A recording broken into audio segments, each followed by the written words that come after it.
CARs, or controlled articular rotations, is meant to be a daily practice or ritual that's ideally done each and every morning to support the health of your joints, which will then in turn promote the durability it takes to continue to do the activity, sport, and training that you do each and every day. Now we're going to do this through what's called a dissociation, where you isolate specific joints and you're going to have the intention of creating the greatest, safest rotation in that joint. Now for example, if I'm going to take my arm around, I want to improve that range of motion, and that rotation is going to create the most feedback and information for your nervous system for you to improve. And you're going to do that by creating what's called irradiation, which is a co-contraction of your entire body except for the joint that you're looking to isolate. You do that by taking a deep breath in to your belly and creating that tension and an isometric contraction throughout. Now by doing that, you're not going to go super hard because you're just waking up in the morning. So you're going to go to about a 10 to 30% effort so that you can just lightly create that tension and isolate the movement. Now when you're moving the joint, let's use the arm in this case, I'm going to pretend that I'm going through about 30% denser air as I rotate around. So I'm creating the tension through the muscle isometrically. Now you do this with each and every joint and it will improve the health of that joint. Now I'm going to take you through that morning routine right now. So for the neck, you want to start with a co-contraction with a 10 to 30% effort of your max to isometrically isolate the neck. So we're going to start by bringing our chin down towards the chest and slowly start to rotate it towards one shoulder. And you rotate that chin around, drawing a circle with that chin, bringing up towards the sky, rotating it down towards the other shoulder, and then back down towards the chest. Now as you're going through that range of motion, you want to be aware of any compensation. So as you rotate, you do not want that shoulder to rise and you don't want to side bend. As that chin reaches the shoulder and starts to rotate back, you also don't want to lean back into it. You want to stay isometrically contracted through your midsection so that that chin can start to reach the ceiling, rotating back down, and then reverse direction, going about 2 to 3 repetitions per side.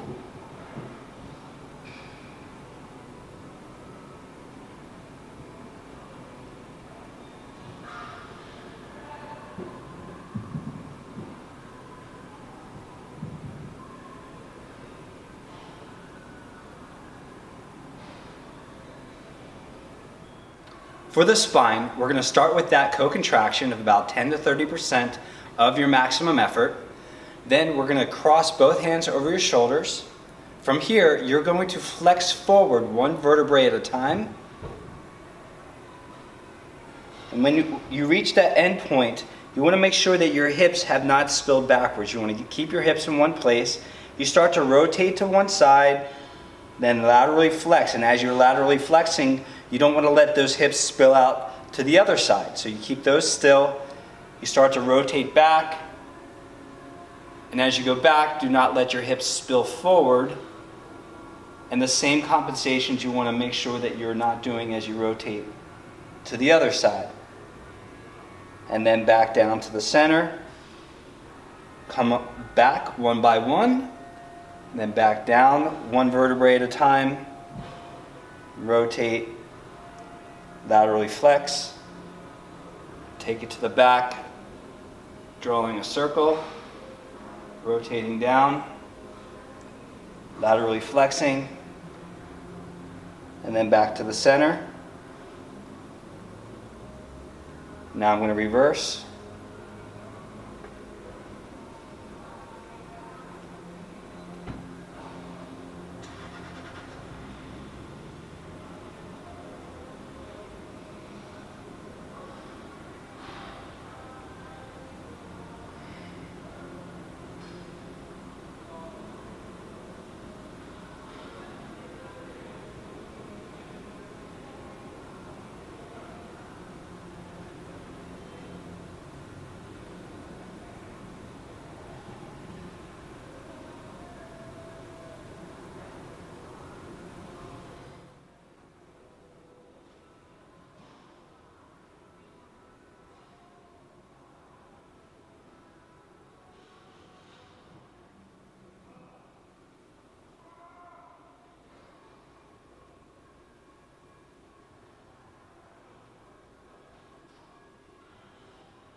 Now for the scapula, you're going to start with that 10 to 30% of your maximum effort, co-contraction through your midsection, spread it out through the rest of your body.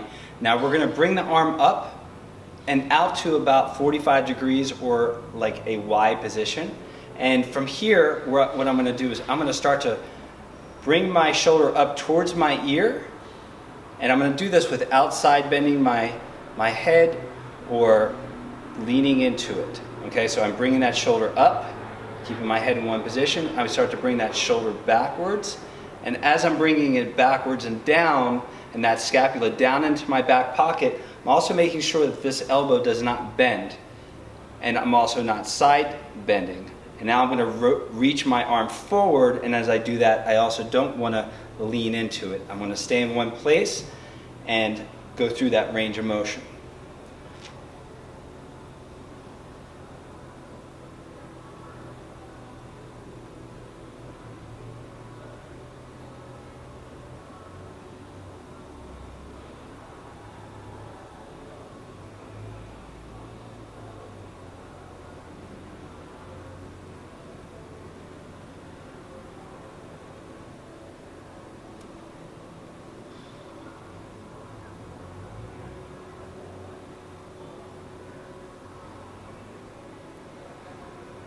Now, as you get good at one side, you can do both sides at the same time. Bring your arms out into that Y position and continue the same path of motion with that 10 to 30% irradiation through your midsection.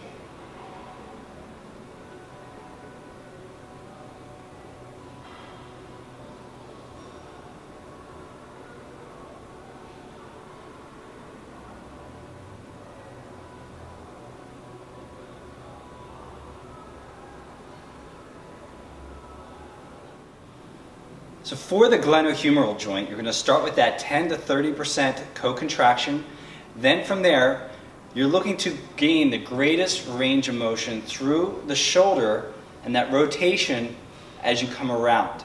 Now, as you do this, you're going to raise your arm up towards your ear, and you're going to hit your first roadblock, probably about at your ear level. Make sure that your arm does not bend, and make sure that you're not extending backwards in your spine. As you get to that point, you're going to internally rotate maximally. You're going to wind up that arm, and as you wind up, you're going to start to take it through a second range of motion, and you might even hit a second roadblock, which you want to continually internally rotate so that when your hand comes back down, your palm is going to be facing away from you when it's at your thigh. Then you can turn your hand and start again in the same direction, going upwards, keeping that elbow straight. Make sure that you're not side bending or doing any other compensations, keeping that elbow straight. Maximally internally rotate, winding that arm around. Take it around. You might hit a second roadblock, internally rotate again as you get down to the bottom. Now to reverse the motion, you're going to take your arm as far back as you can, hitting your first roadblock.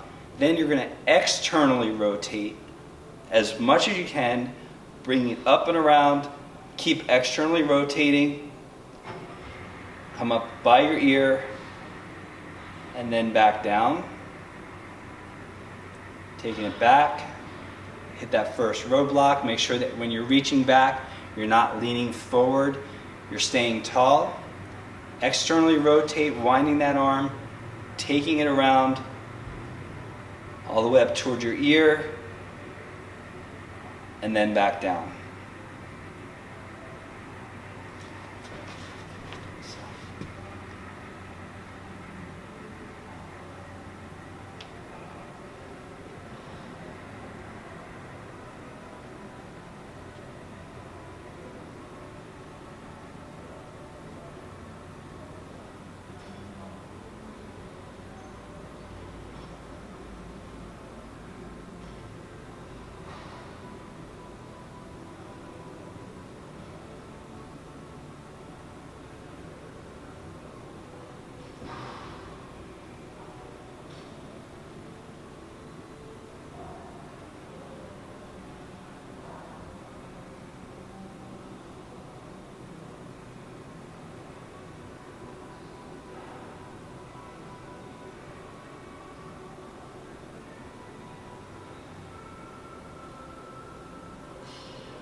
So for the elbow, you want to start with that 10 to 30% co-contraction. From there, we're going to bring your elbow down by your side, and you want to maximally supinate that forearm or that elbow. And to help to articulate that, you're going to take a couple fingers and just put them right at that elbow joint to help you feel that you're getting that supination more from the elbow and less from the shoulder. From there, once you feel you have that position, you're going to slowly start to bring that palm up towards the ceiling and towards your shoulder. Then you're going to maximally pronate and come back down through that range of motion. Supinate at the elbow. Come up in the flex position. Pronate and then back down. Then you reverse the position from that pronated position. Maximally supinate and back down. Now as you do this, make sure that your elbow stays in one position. You're not moving out from the shoulder. You're keeping it in tight.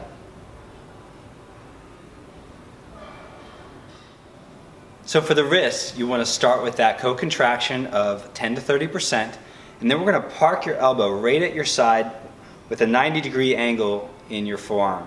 From here, what we want to do is we want to start to get that rotation from the wrist, but it's important that this forearm does not move as you're rotating your wrist around. So to really help with feedback, you could take your cell phone and just place it right on top of your forearm. That'll make sure that you're getting the right feedback and make sure that you're isolating that wrist. So what you're going to do is you're going to start by really extending that wrist, taking it around through that range of motion. And as you come up, you want to make sure that you're getting that motion, again, through the wrist. You're not getting any movement through your fingers to make you think you're getting more motion out of your wrist. So you want to keep those fingers straight, take it around, back down, all the way through that range of motion.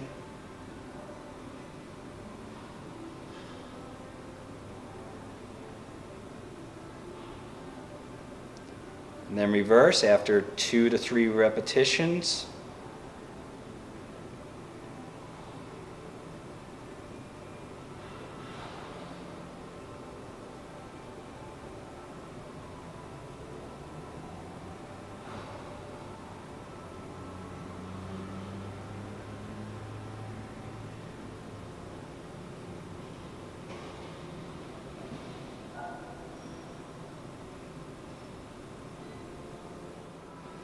So for your hip, you want to start with that 10 to 30% of co-contraction of your maximal effort.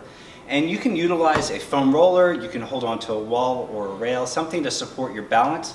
So I'm going to use this foam roller to help with my balance as I start to flex my knee up. Now as I flex my knee up towards my chest, I'm not going to bend forward. I want you to be aware if you start to bend forward or if you start to lean back. Another thing I want you to be aware of is if this knee starts to bend. I want you to push the earth away with that opposite foot, crush that foam roller if you're holding a foam roller, and bring that knee out to the side. Now as that knee goes out to the side, you might feel that this hip wants to chase that knee. But I want you to keep that hip still as you bring that knee out to the side. So I'm going to bring that knee up, out to the side, keeping that other hip still. And when I get to that end range, now I'm going to take that foot, I'm going to start to raise it up towards the ceiling. Now as I raise that foot up, I also am going to make sure I'm not leaning forward. I'm still staying tall. I'm bringing that hip around through extension and down.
So for the knee, we're going to start with that 10 to 30% of your maximal effort of that irradiation through your midsection.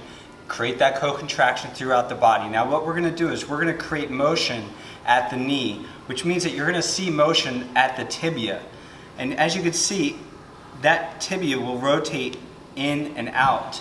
And that's what we're really looking for in this motion at the knee.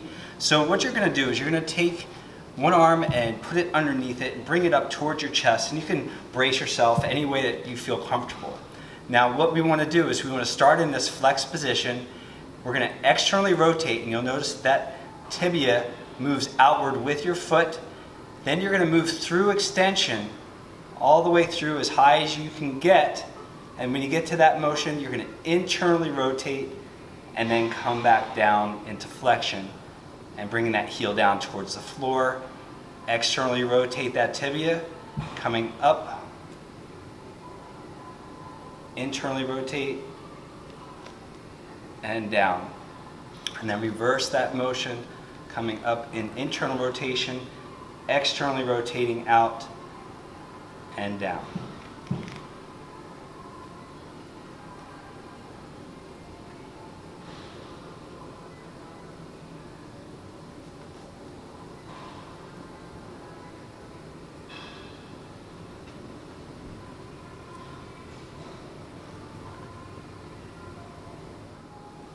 Now the patella is the only CARS exercise that is not going to be active, meaning that we are going to have a passive, relaxed motion, and we're going to do that with our fingers. We're going to move that patella around, make sure it's not sticky. But in order to do that, we have to relax this quadricep muscle, this big meaty muscle. So make sure that you do what you can to relax that tissue so that you can move this freely. Now what you're going to do is you're going to take two fingers and you're going to just trace around the patella in a clockwise fashion, just to make sure that it's not sticky in any motion. And you just go slowly, make sure that you can move around that patella and it's moving freely. And then you can go counterclockwise and start to move that patella in the other direction. And just note any stickiness that you might have, and you can work that out as you go along.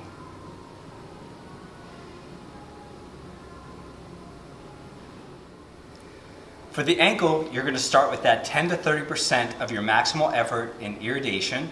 Then we want to make sure that we're isolating that ankle. So to do that, we want to make sure that the shin and the knee is not involved. So I'd like you to take a couple fingers and just put them on top of your tibia bone to make sure that as you're rotating your foot around, that shin bone is not following along. So we're going to start up into dorsiflexion, rotating that foot around, out to the side, and up, and around. After you get a couple rotations around, you're going to reverse, taking it up and around.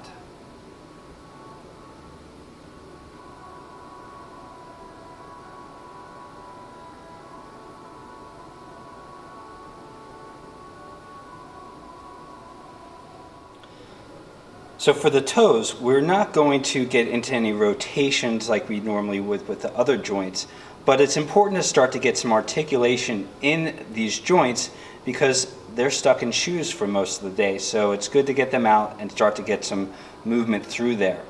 So what we're going to do is we're going to start with keeping all the toes down and then choosing to select the big toe, raising it up and touching it down. Raise it up, leaving the other toes on the ground, and back down. One more time, and back down. Now we're going to leave the big toe on the ground and raise the other toes up and down, up and down, up and down. Now as you raise those toes and you keep the big toe down, make sure that you're not rolling your knees in or rolling out into the inside of your feet. You want to make sure that you're staying down and you're just raising the toes and isolating that movement. Now, you're going to lift all the toes up and just touch the big toe down, tap that down, up, down, and up. Now leaving the big toe up, you're going to touch the other toes down. Up, up,